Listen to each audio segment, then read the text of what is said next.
মুসলমানের বাচ্চা ইমানদারের ঘরে জন্ম নিয়ে না ফরমান, সেই নবীকে একটা বারও মনে পড়ে না, যিনি তার 23টা বছর টানা নামাজের জন্য বলে গেছেন। যেদিন পৃথিবী থেকে বিদায় নেয়, যেদিন আজরাইল রূহ কবজ করে, এই বেটা, সেই দিনও নবী আমার আম্মা জান আয়েশাকে বলছে, আয়েশা, আমি আমার বন্ধুর কাছে চলে যাচ্ছি, আমার উম্মতরে আমার আখিরি ওসিয়ত বলে দিও, আমার উম্মত যেন নামাজ ঠিক রাখে, নামাজ ঠিক রাখে, নামাজ ঠিক রাখে। বইল, উম্মত রে, তোমাদের নবী শেষ ওসিয়ত করে গেছে, তোমরা উম্মত নামাজ ঠিক মতো পড়ো, তোমাদের নবী জান্নাত ঠিক রাখবে তোমার।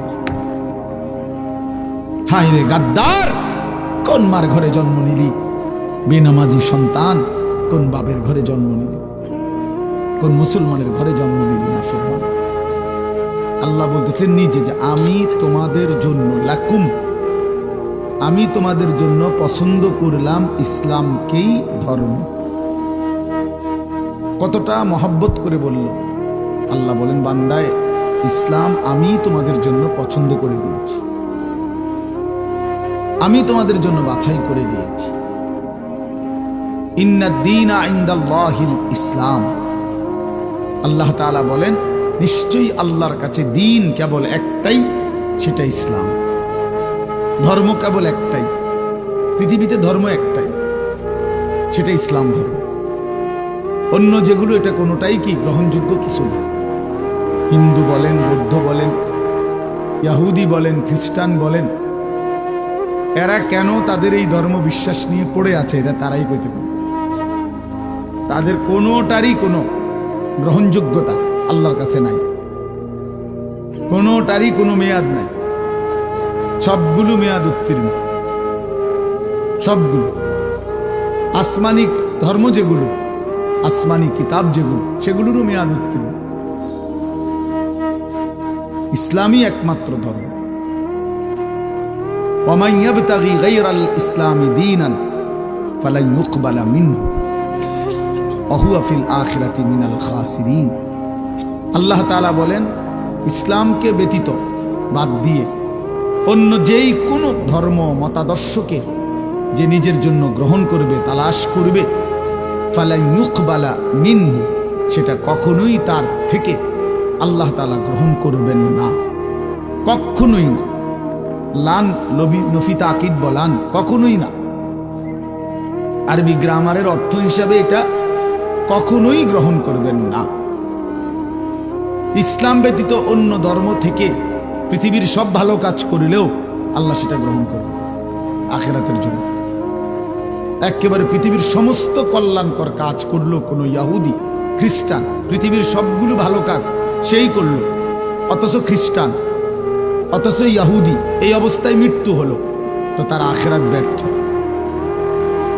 হিন্দু বৌদ্ধ, এটা তার আখিরাত ব্যর্থ, পরকাল ব্যর্থ।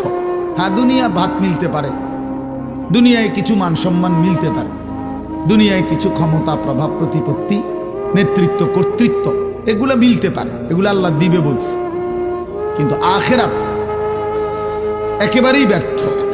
ওয়া ফিল আখিরাতি মিনাল খাসিরিন।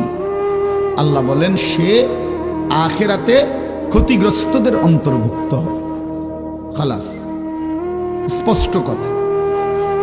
আল্লাহ তাআলা বলেন, সমস্ত কাফের বেঈমান কিয়ামতের দিন তাদের যাবতীয় কর্মকাণ্ড, তাদের জীবনের সমস্ত কর্ম মিজানের পাল্লায় যখন ওজনের জন্য দেয়া হবে, ফালা নুকিমু লাহুম ইয়াউমাল কিয়ামাতি ওয়াজনা।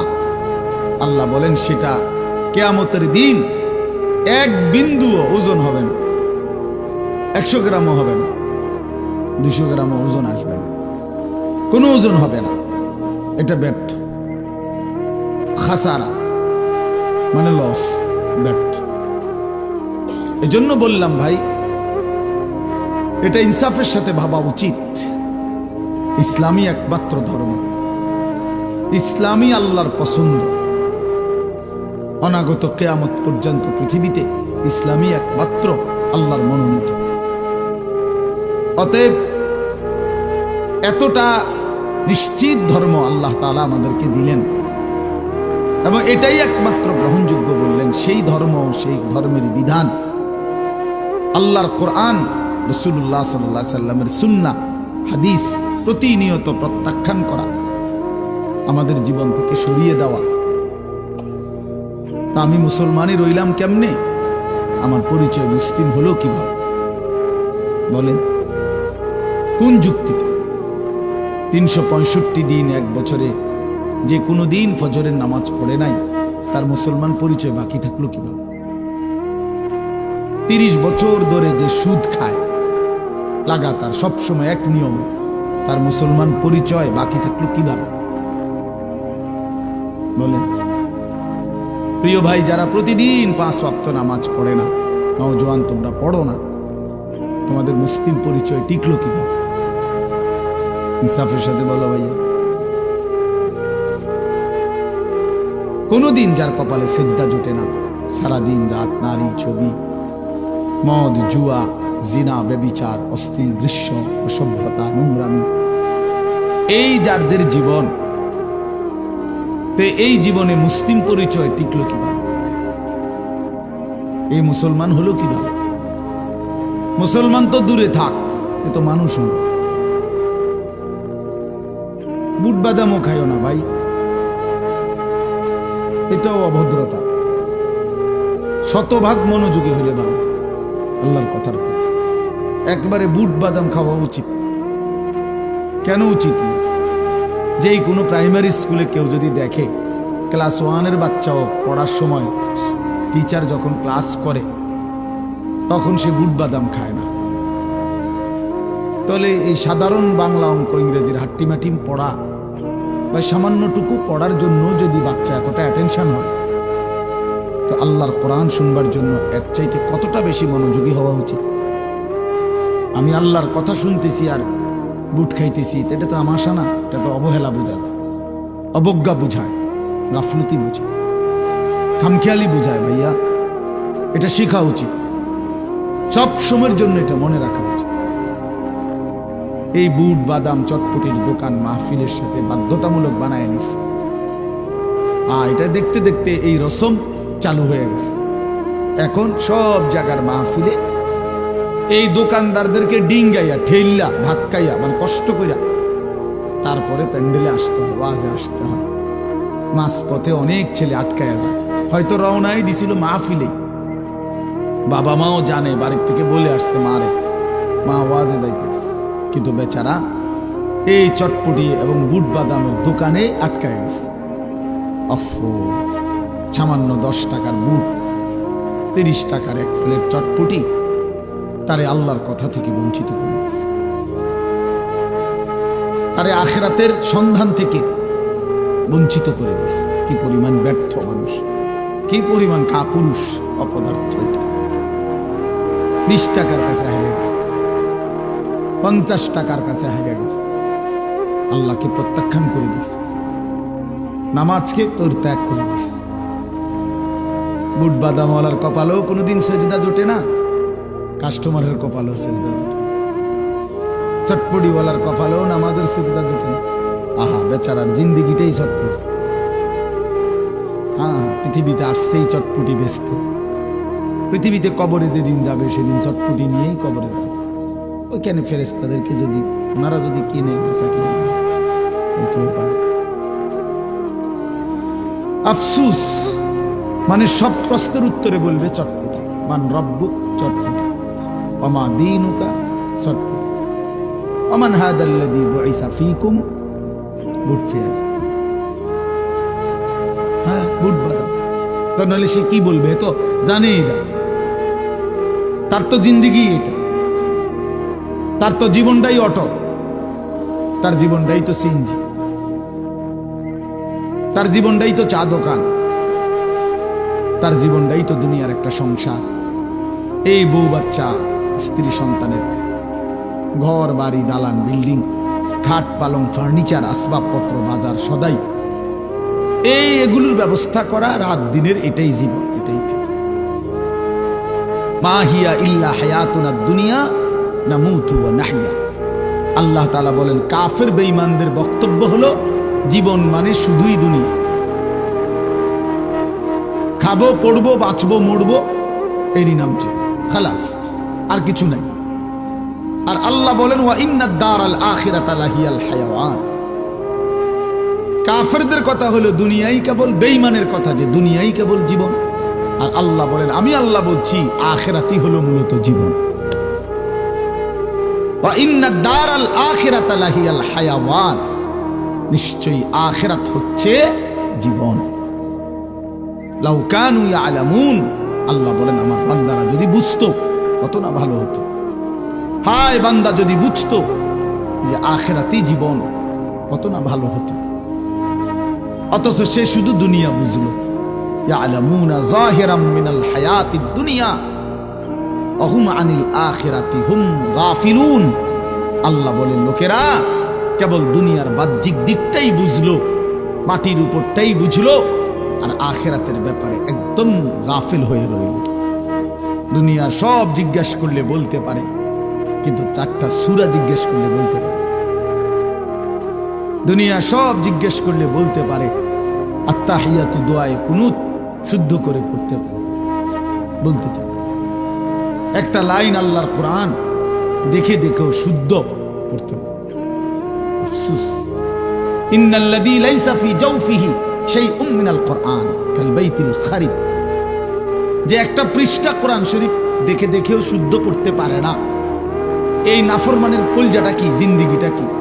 নবীজি বলছেন, যার কলিজার মধ্যে কোরআনুল কারীমের কিছু অংশও নাই, আল্লাহর কসম নবী বলেন কাল বাইতিল খারিব, ওই অন্তর, ওই মানুষের অন্তর হলো বিরান ঘরের মতো, বিরান বাড়ি, সারা বাড়ি, আলগা বাড়ি।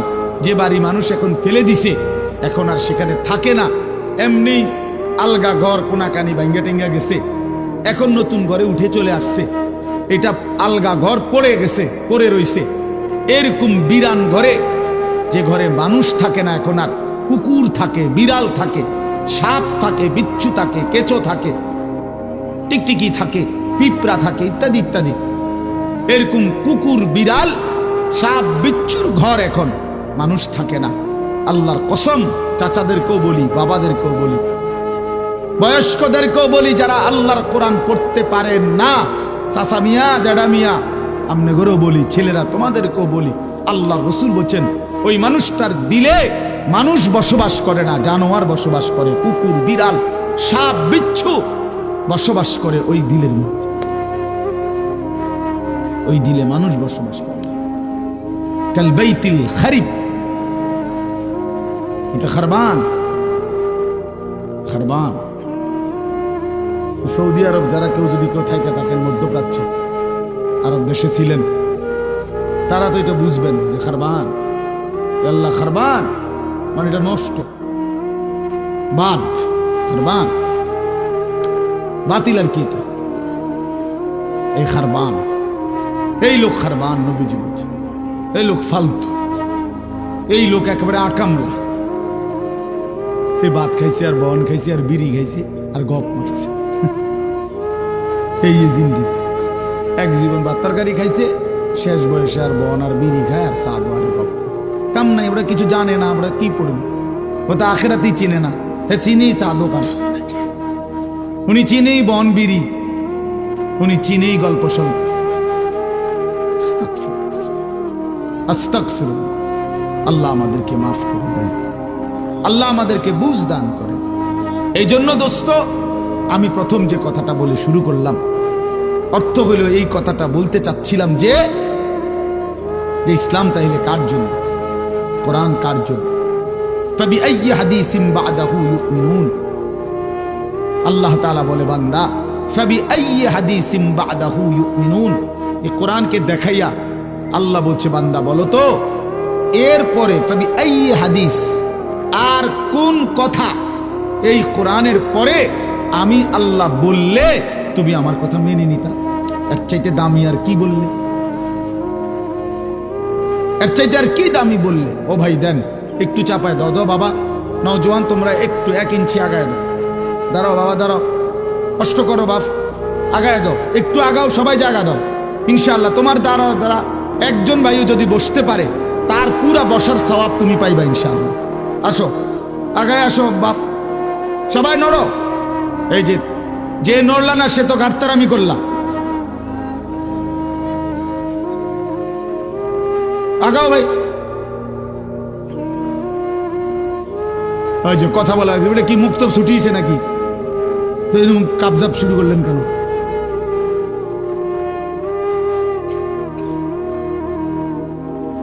এই চাচার জায়গাটাতে আরো দুজন ঢুকো ভাই, নওজোয়ান, ওই যে লাল সোয়েটার ভাই, আপনি এদিকে আসেন। শুনতেছো না ভাই? তুমি ওই যে চাচার সামনে যাও। চাচা থাক, আপনি চাচার জায়গায় বসেন, ওরা বসুক। মাশাআল্লাহ। তো এজন্য বললাম কোরআনুল কারীম তাহলে আমাদের জন্য বড় মায়া করে, বড় মহব্বত করে আল্লাহ বলছে, বান্দা তোমাদের জন্যই আমি কোরআন নাজিল করেছি, তোমাদের জন্যই নাজিল করেছি। তো এই কথাটাই বললাম, ছেলেরা বাবারা সবাই ভাইবেন। আল্লাহ জিজ্ঞেস করছে, বান্দা ফাবি আইয়ি হাদিসিন বাদাহু ইউমিনুন, এরপরে আর কোন কথা, আইয়ি হাদিস, কোন কথা, বাদাহু, এই কোরআনের পরে আমি বললে তুমি কোন কথা বললে ঈমান আনতা, বলো বান্দা। কোরআনের চাইতে দামি আর কি বলতাম? জিব্রাইলের চাইতে দামি আর কাকে দিয়ে পাঠাইতাম? মুহাম্মদে আরবি আমার বন্ধুর চাইতে প্রিয় আর কার কাছে দিতাম? কোরআন আমি নাজিল করলাম, জিব্রাইলের মতো শ্রেষ্ঠতম সাইয়্যিদুল মালাইকা, আমার কোটি কোটি ফেরেশতার মধ্যে সর্বশ্রেষ্ঠ ফেরেশতা যে, নাযালা বিহির রূহুল আমিন, যিনি রূহে আমিন, বিশ্বস্ত আত্মা, যে এক সেকেন্ডের জন্য আমার হুকুমের কোনো দিন ব্যতিক্রম করে না। জি কুওয়াতিন, যে জিব্রাইল ভীষণ শক্তিওয়ালা,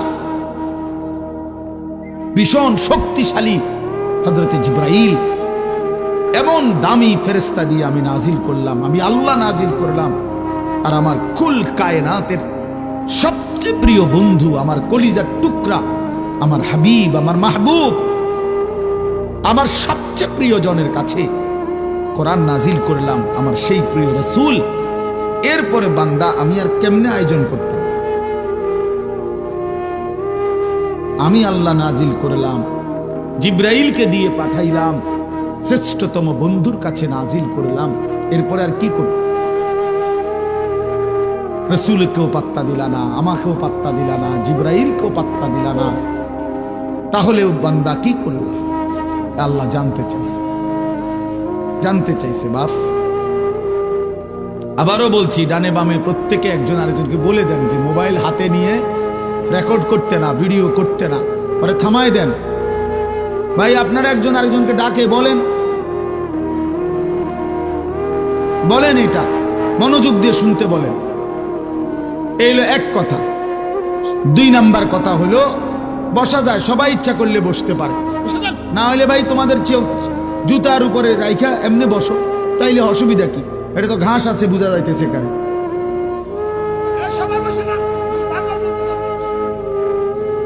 বলো ভাই, বসো বসো বসো বাবা।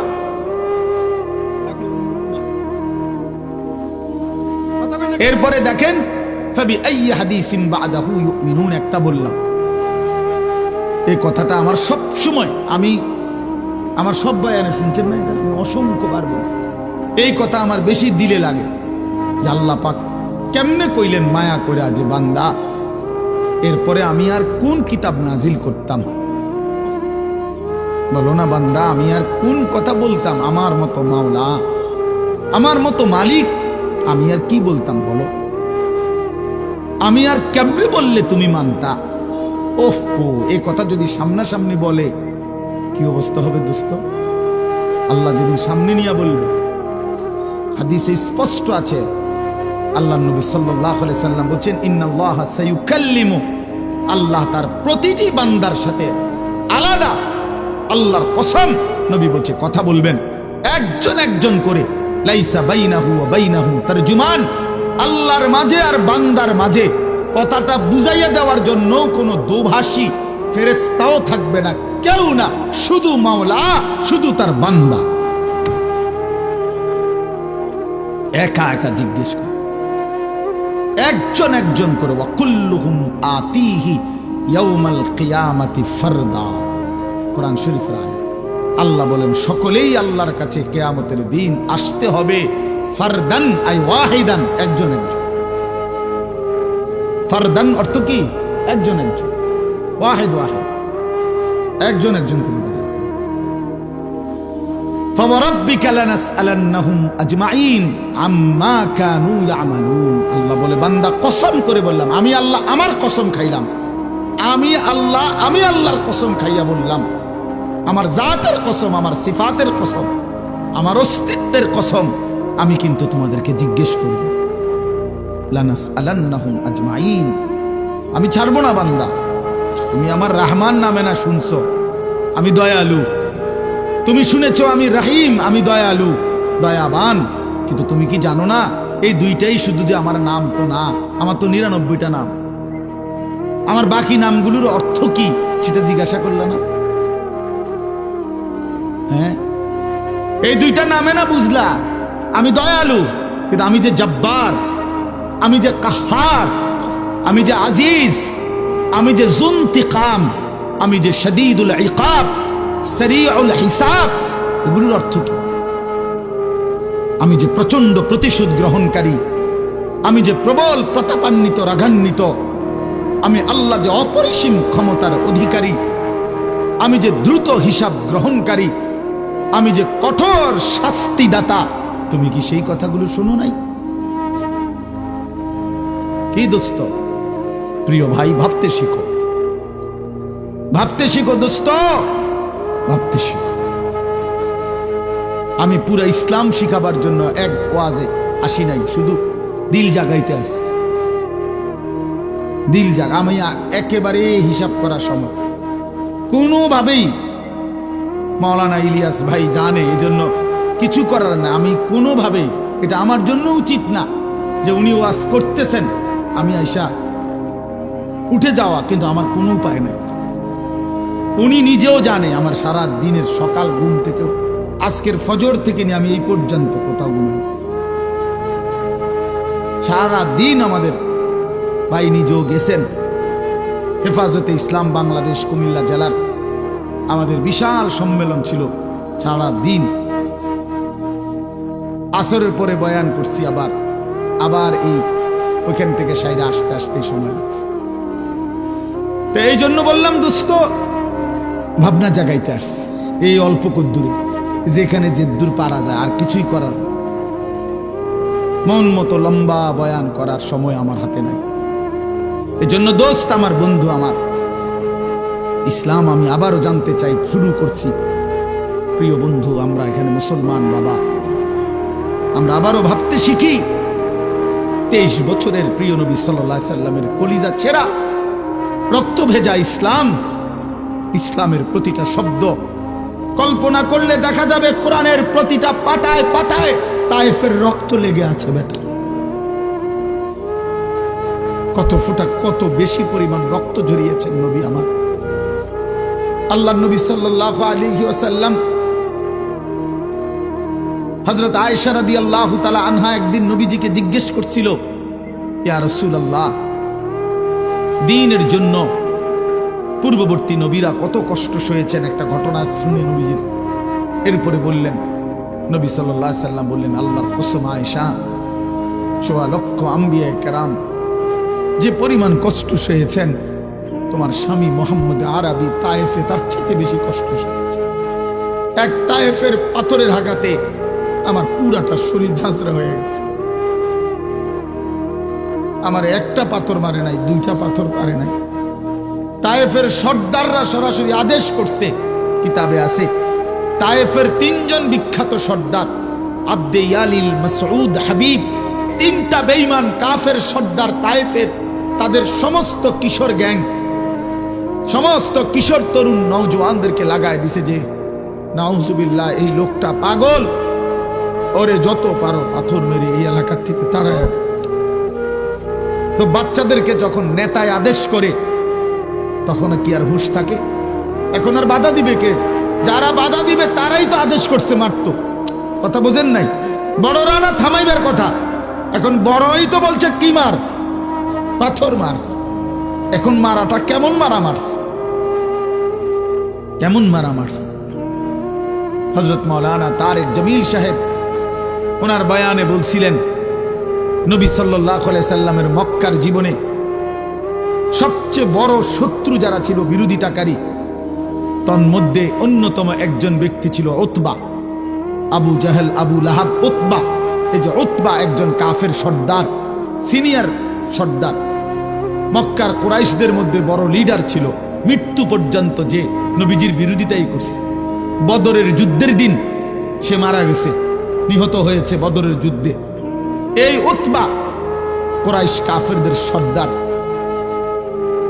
সে আল্লাহ নবী সাল্লাল্লাহু আলাইহি সাল্লাম যখন তায়েফ থেকে ফিরে আসা, এই রক্ত মাখা শরীর লিয়া নবীজি তায়েফের সীমানা পার হয়ে একটা খেজুর আঙ্গুরের বাগান, মক্কার কাছাকাছি, মক্কা এবং তায়েফ কাছাকাছি, এই মক্কার সীমানার কাছাকাছি একটা আঙ্গুরের বাগানে ঢুকছে। নবী সাল্লাল্লাহু আলাইহি সাল্লামের দেহ মুবারক থেকে তখন রক্ত ঝরছিল। হযরত যায়েদ ইবনে হারেসা, নবীজির পালক পুত্র, তিনি সাথে ছিলেন। উনি বলেন, আমি নবী পাক সাল্লাল্লাহু আলাইহি সাল্লামের রক্তে পা আর জুতা এইভাবে জমাট বাইধা গেছে, আমি খুলতে পারতেছিলাম না। নবীজির পবিত্র দেহ থেকে রক্ত, হযরত যায়েদ বলেন, আমি আমার নিজের গায়ে মাখতেছিলাম। এই সময় এই বাগানে বসা অবস্থায় নবীজির এই দুশমন উতবা, এই উতবা এই বাগানের মালিক ছিল। এই উতবা ঘটনাচক্রে সেই প্রথম নবীজিকে এই রক্তাক্ত অবস্থায় দেখছে। সে ওই দিন ওই সময় বাগানে ছিল, নিজ বাগানে।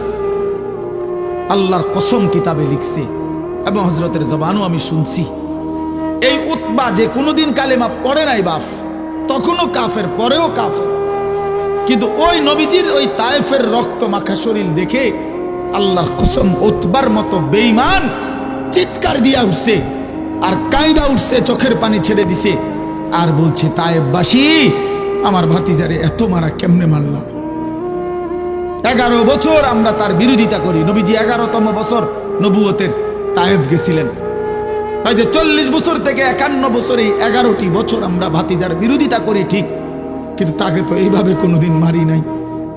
একে 3 ভাতিজারে এমনি মারলা, মানুষ বুঝি দুশ্মনকে এভাবে মারে?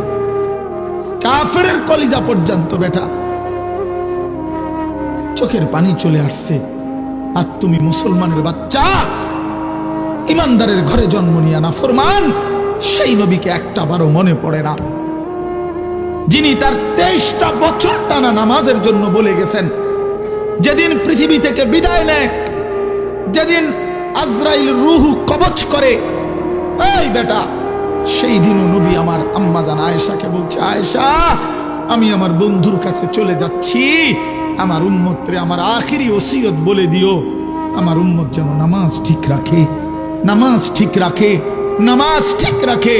বইল, উম্মত রে, তোমাদের নবী শেষ ওসিয়ত করে গেছে, তোমরা উম্মত নামাজ ঠিক মতো পড়ো, তোমাদের নবী জান্নাত ঠিক রাখবে। তুমি হায় রে গাদ্দার, কোন মার ঘরে জন্ম নিলি? বেনামাজি সন্তান, কোন বাবের ঘরে জন্ম নিলি? কোন মুসলমানের ঘরে জন্ম নিলি? না ফরমান, কেমনে পারলি বাপ এক ওয়াক্ত নামাজ পড়ে এই কুকুর বিড়ালের জিন্দেগি কাটাইতে, এই জানোয়ারের জীবন কাটাইতে কেমনে পারলি? হ্যাঁ, কেমনে পারলি?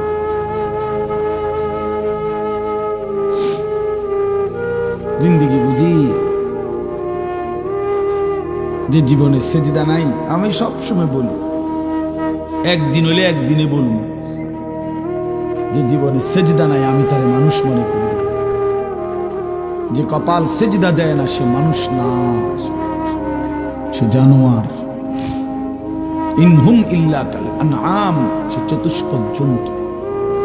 কোরআন শরীফে আছে বাপ, সূরা আরাফের মধ্যে, ফাআতবাআহু শাইতান, শয়তান যার পিছে লাগছে, আখলাদা ইলাল আরদ, জমিনকেই যে নিজের স্থায়ী ঠিকানা মনে করেছে, পৃথিবীকে, ওয়াত্তাবা হাওয়াহু, মনের ইচ্ছা মতো যে চলে। আল্লাহর কসম, কোরআনে আল্লাহ বলছে, ফামাসালুহু কামাসালিল কালব মনের ইচ্ছা মতো চলে, আল্লাহর বিধান, রসুলের বিধান, দিন, শরীয়ত বলতে কিচ্ছু মানে না, এবং শয়তান যার অনুসারী, আল্লাহ পাক কোরআনে বলেন ফামাসালুহু কামাসালিল কালব। বলেন মাওলানা ইলিয়াস ভাই, আপনি বলেন এই আয়াতের অর্থ কি, এই শব্দের অর্থ কি? আল্লাহ বলছেন ওই ব্যক্তির উদাহরণ কুত্তার মতো, কুত্তার মতো, কুত্তার মতো, কুত্তার মতো। এটা তুই কুত্তার মতো, তুই বেনামাজি, মনে রাখিস, তোর ঠিকানা লিখে নে, আমার থেকে সিল নিয়ে আনিস, তোর পরিচয় আইডেন্টিফাই করে দিলাম।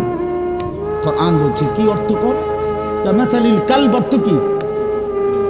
খালাস, কোরআন শরীফের আয়াত। কি মনে করছো বাপ? হ্যাঁ, নামাজ পড়ো না কেন? মানুষের বাচ্চা তুমি, কি ব্যাপার? আল্লাহ বলছে সেটা কুত্তার মতো। এরপরে যদি কোনো লজ্জা না হয় তো তোর কপালে থুতু মারি বেটা। এরপরেও বলেছেন আমার কুত্তা না, যদি হুজুর কুত্তার জন্য খারাপ কন, আমি আল্লাহরে সেজদা দিতাম না, যেটা কথা কথাই দিতাম না, দিতাম না। আপনি এবারে কুকুর কন, বিড়াল কন, শুকর কন, ঠিক আছে রে ভাই, তুমি যেহেতু এতটা পাষাণী হয়ে গেছো, তো আর কি করার আছে? কি করার আছে? পড়ালেখা করছো না বাপ, গোল্ডেন এ প্লাস, এই তার আমার কাছে আছে, সার্টিফিকেট লাগবে আমার তে নিও ইনশাআল্লাহ। আলহামদুলিল্লাহ, সার্টিফিকেট অনেক ওজনদার সার্টিফিকেট আছে আমার কাছে, আমার সার্টিফিকেট আলগাইতে খবর আছে। এমনি বললাম অহংকারের জন্য, এমনি বুঝাইলাম, আর সার্টিফিকেটের মাতবুরি দেখাই লাভ নাই। আপনি শিক্ষিত আর আমরা চিরা খাই, জি না, তো পড়ালেখা করছি, তোমরা জেনারেল লাইনে পুরা পড়ালেখা করছি, সরকারি মাদ্রাসার থেকেও পাশ করছি, কামেল, কুমিল্লা ভিক্টোরিয়া কলেজ থেকে মাস্টার্স পাশ করছি, কওমি মাদ্রাসার থেকে দাওরায়ে হাদিস পাশ করছি, কিন্তু কয়টা সার্টিফিকেট লাগবে? এই জন্য বাপ, এটা কোনো কথা না। বুঝাইতে চাইলাম বন্ধু, কে শিক্ষিত হচ্ছ? আরে বাবা, মুসলমানের ঘরে জন্ম নিয়ে কি পড়লাম? আল্লাহ চেনো না, রসুল চেনো না, কোরআন চেনো না, সেজদা চেনো না, হালাল হারাম বুঝো না, জায়েজ না জায়েজ বোঝো না। নারী, জিনা, ব্যভিচার, উলঙ্গ ছবি, অশ্লীল দৃশ্য, মোবাইলের নর্তকী, সারা রাত উলঙ্গ ছবি। প্রিয় ভাই আমার, বন্ধু আমার, বাপ আমার, এটাই জীবন, এটাই জিন্দিগি? তোমার আল্লাহ জন্যই বানাইছিল, এই পৃথিবীতে মানুষের জন্যই সৃষ্টি হয়েছে। 2টা বছর মা পবিত্র দুধ খাওয়াইছে, এই জন্য বাপ তুমি নারী দেখবা, ছবি দেখবা, উলঙ্গ দৃশ্য দেখবা, এক ওয়াক্ত সেজদা দিবা না। আল্লাহর কসম করে বলো নওজোয়ান, তোমার মা তোমার এই জন্য দুধ খাওয়াইছিল? 9 মাস মা এই জন্য বুকে ধারণ করছে। এই তুমি সারাদিন টোটো করে ঘুরবা, সমবয়সী বন্ধুদের সাথে আড্ডা দিবা, মদের নেশা, জুয়ার আড্ডা, নারীর আড্ডা, জিনা ব্যভিচারের আড্ডা, এর মধ্যে পড়ে থাকবা বাপ। এটা তো হতে পারে না বাপ। ইনসাফের সাথে যদি কেউ ভাবেন, ছেলেরা, বাপ আমার, ভাবো ভাই, বাবারাও ভাবেন, আপনার চোখের সামনে সন্তান নামাজ পড়ে না, সারাদিন মোবাইলে পড়ে থাকে, নারী, ছবি, অস্থির দৃশ্য, জিনা, ব্যভিচার, মদ, জুয়ায় আসক্ত থাকে। ও বাবা, আপনার জীবনের অর্জন কি? সন্তানের অর্জন কি? আপনি কি শিখাইলেন, হেতে কি শিখলেন? আপনি কি সন্তান গড়লেন? আপনার পরিচয় কি বলেন? যদি বলেন হুজুর শুনে না, তো কোনো সন্তান যদি আল্লাহর কথা না শুনে, এরপরে তার জন্য কি করণীয়, এমন কোনো কর্মসূচি ইসলামে নাই? তো এটা জিজ্ঞান, সেটা জিগাইলেন না কেন? আপনি দিয়ে অনক যাক, বাদ দে, যাক, যা হয়েছে হয়েছে, বিদেশ যাইবে, কথা বলেন না কেন? তো আপনি দিয়ে কইলেন না, আপনি দিয়ে কইলেন সে বাদ দিয়ে হয়েছে, পড়লে পড়ছে, না পড়লে নাই, হ্যাঁ, নমাজ রোজাও নাই, কিচ্ছু না, যা বিদেশ পড়বে, টিয়ার দরকার, টাকার দরকার, যাতে মানুষ হোক বা না হোক, নামাজ পড়ুক বা না পড়ুক, আল্লাহ খোদা চিনুক বা না চিনুক, আমার টাকা দরকার।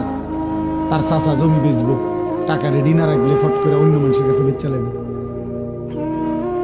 বিল্ডিং দরকার, ছাদ ঢালাই দিব দোতলা, ঘরে ফার্নিচার দরকার, টাকা দরকার। এক বাবার স্বপ্ন কি এটাই? তাহলে সন্তানকে আল্লাহ তাআলা আমাদের জন্য দিছেন টাকা উপার্জনের মেশিন। কথা বলেন না কেন? তাহলে বলেন বাবা, ইনসাফের সাথে বলেন। এই জন্য আমার দোস্ত, আমার বন্ধু, আমরা প্রত্যেকেই ভাবা উচিত। আজকে কিশোর নওজোয়ান তোমরা, তোমাদের বাবারা এখানে বসা আছে, তোমরা আলহামদুলিল্লাহ অনেক ছেলে আসছো।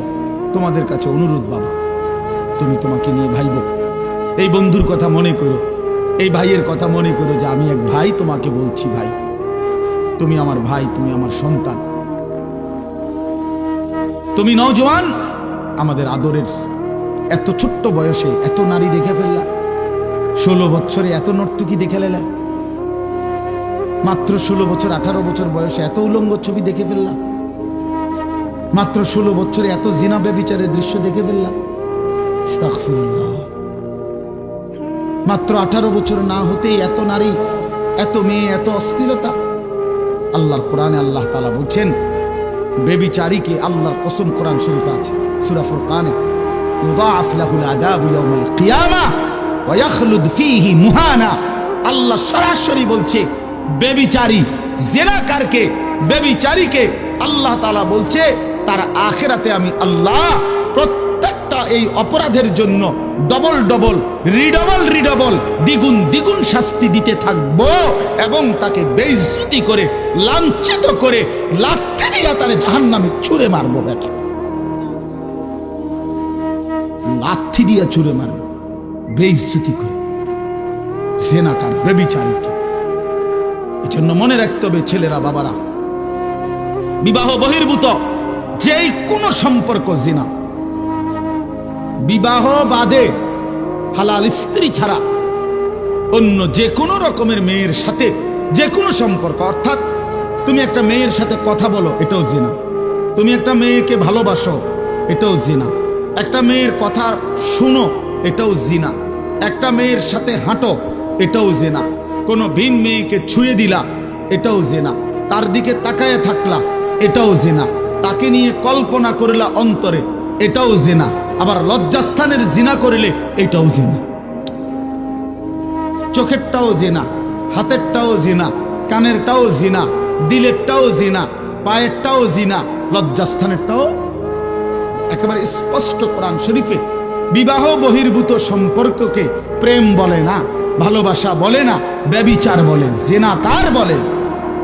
এজন্য কেউ যদি মনে করো 3 বছর কোনো মেয়ের সাথে সম্পর্ক, 5 বছর কোনো মেয়ের সাথে সম্পর্ক, তো এ মনে রাখতে হবে সম্পর্ক না, বরং 3 বছরের জিনাকারী, 5 বছরের ব্যভিচারী। ছেলেটাও অসভ্য, মেয়েটাও অসভ্য, ছেলেটাও খবিস, মেয়েটাও খবিস। এটি আল্লাহ কোরআনে বলছে এবং আল্লাহ ওয়াদা দিছে যে তোমরা যারা চরিত্রহীন, তোমরা খবিস, তোমাদের স্ত্রী মিলবে খবিস। আল্লাহর ওয়াদা আছে কোরআন শরীফে সূরা নূরে, নাকি আল খাবিসাতু লিল খাবিসিন ওয়াল খাবিসুনা লিল খাবিসাত। খবিস, আল্লাহ বলছে পুরুষ তুই চরিত্রহীন, তোর বেটি মিলবে চরিত্রহীন। মেয়ে নারী তুই অসভ্য, চরিত্রহীন, রাস্তায় রাস্তায় রূপ যৌবন ফেরি করছো, তো তোমার মনে রাখো স্বামী হিসাবে যেটা মিলবে এটাও চরিত্রহীন। চরিত্রহীন। হ্যাঁ হ্যাঁ হ্যাঁ হ্যাঁ, আমরা জানি সব। আমাদের কাছে তো মানুষ ব্যক্তিগত হালাত বলে, তো বাপ আমরা তো শুনি শুনি।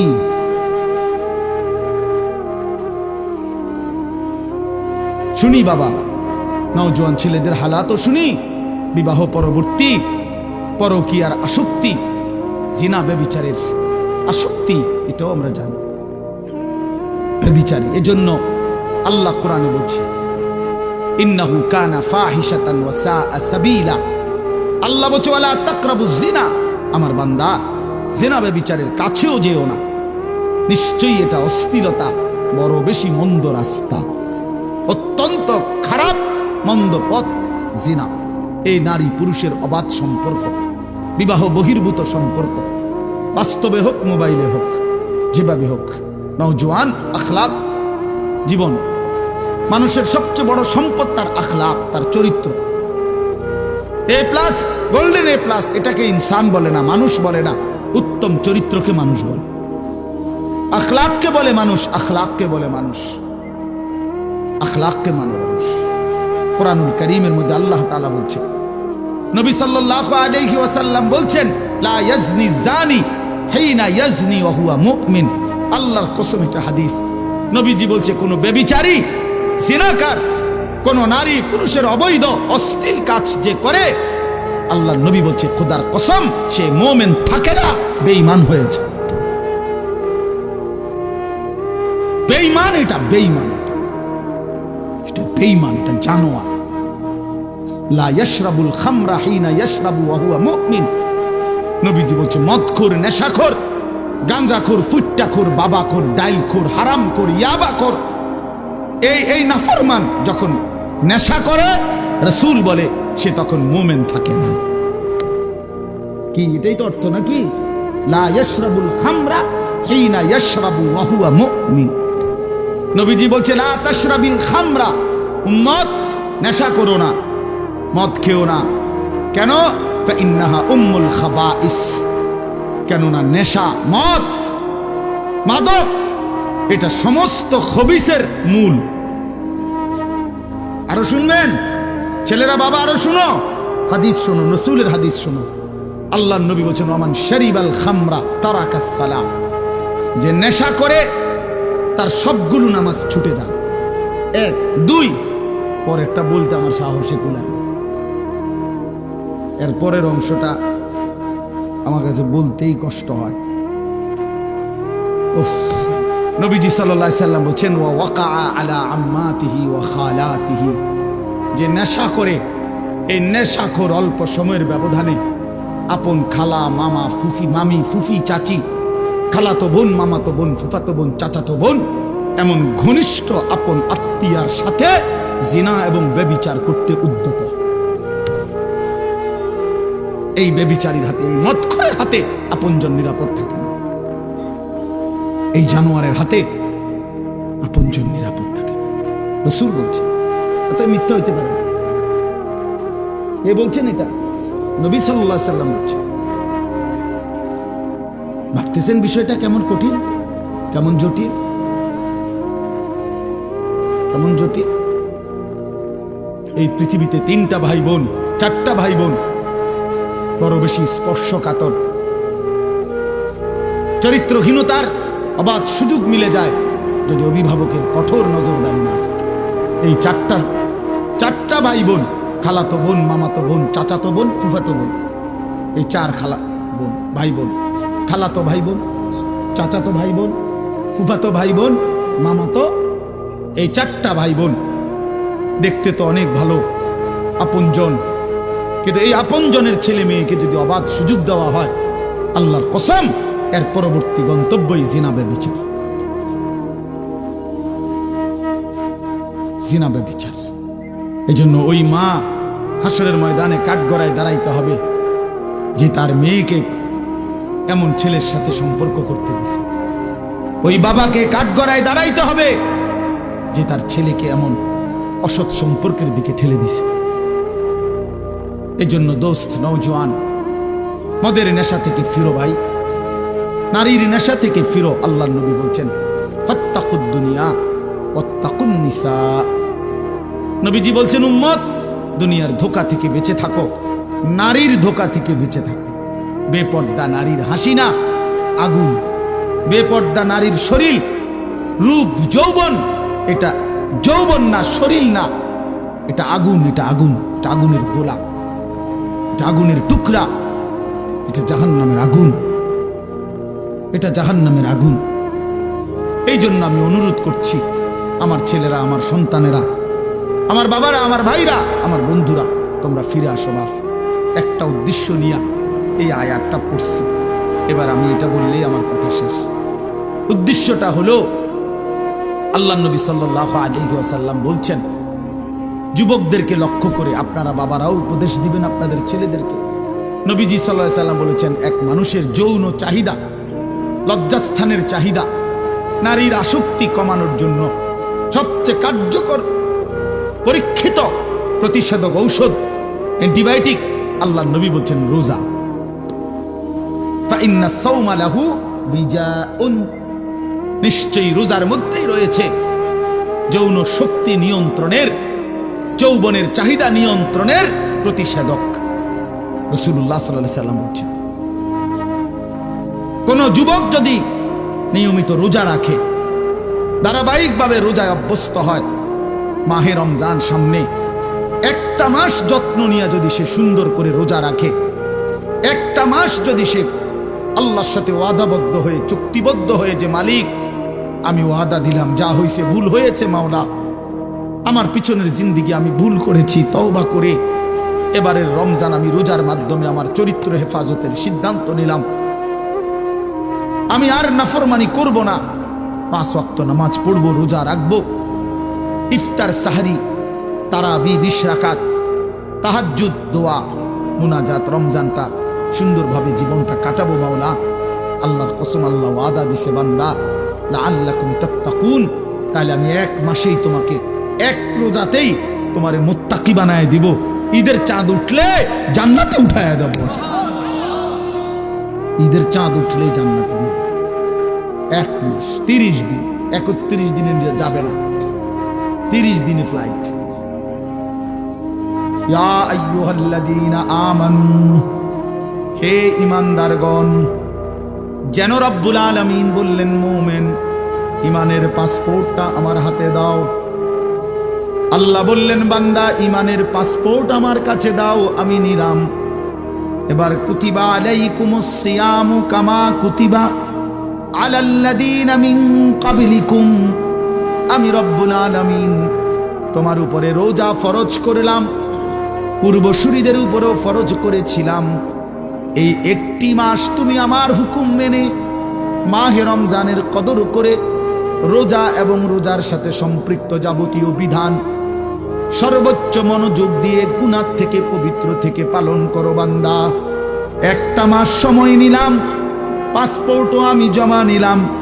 আল্লাহ বলেন যদি ঠিক মতো 30 দিন যত্ন নিয়ে মাহে রমজান কদর করো, রোজা রাখো, গুনাহ থেকে বাঁচো, লাআল্লাকুম তাত্তাকুন, 30 দিনের ভিতরেই তোমাকে আমি মুত্তাকি বানিয়ে দেব। আর যে মুত্তাকি হবে, উইদ্দাত লিল মুত্তাকিন, আল্লাহ বলে জান্নাত বানানোই হয়েছে মুত্তাকিদের জন্য। অতএব 30 দিনের ভিতরেই পাসপোর্টে ভিসা লাগায়া দেব, ঈদের দিন ফ্লাইট, ঈদের দিন ফ্লাইট। হাদিসে আছে ঈদের দিন যখন ইমানদার রোজাদার পুরা একটা মাস আল্লাহর হুকুম ঠিক মতো পালন করছে, ওহো মজার বিষয় না। ইমানদার যখন ঈদগাহে রওনা দেয়, নামাজের জন্য রওনা দেয়, ঈদের নামাজ পড়ার জন্য, তো খোদার কসম আল্লাহ ফেরেশতাদেরকে ডাক দিয়ে বলে, ফেরেশতারা আচ্ছা বলো তো, কোন শ্রমিক তার মনিবের কোন আদেশ, তার কাজ, তার মেহনত যদি সে পূর্ণ আদায় করে, তাহলে তার বিনিময় কি হয়, প্রতিদান কি? তখন ফেরেশতারা বলে, মাওলা কোন শ্রমিক যদি তার মনিবের কর্ম মেহনত ঠিক ঠিক আদায় করে 100 ভাগ, তাহলে তাকে পারিশ্রমিক হতে দিবেন পূর্ণ, এটাই তো ইনসাফ। তারে যেটা কথা, যেটা দেন না, এটাই দিবেন, পুরা টেহা কম দিবেন না, কারণ সে তো কি করে নাই, ফাঁকি দেয় নাই।